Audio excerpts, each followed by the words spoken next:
ఈ సంవత్సరము కన్యా రాశి వారికి సంగతి చూసినట్టయితే ఈ పరాభావనామ సంవత్సరం మీకు వరాల మూటగా ఉండబోతుంది. జూన్ నుంచి లాభస్థానంలో ఉచ్చ గురువు వల్ల పట్టిందల్లా బంగారమే.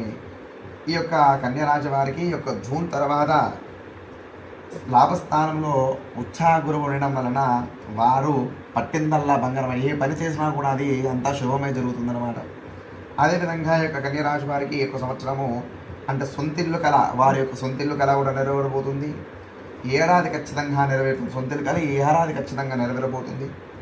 మీరు లోహమూర్తి కాబట్టి అదృష్ట తలుపు తీయడానికి కొంచెము బలం ప్రయోగించాల్సి వస్తుంది. సప్తమ శని వల్ల భాగ్యశ్యామ వ్యాపారాల్లో జాగ్రత్తలు తీసుకుంటే విజయాలు మీ సొంతం. ఒక లోహమూర్తిలో ప్రవేశిస్తున్నారు. అదేవిధంగా ఈ యొక్క సప్తమ శని వలన మీ యొక్క భాగ్యస్వామి అంటే మీ యొక్క భర్త లేదా భార్య యొక్క వ్యాపారాలు జాగ్రత్తలు తీసుకుంటే అన్నీ కూడా విజయాలు చేకూరుతున్నారు.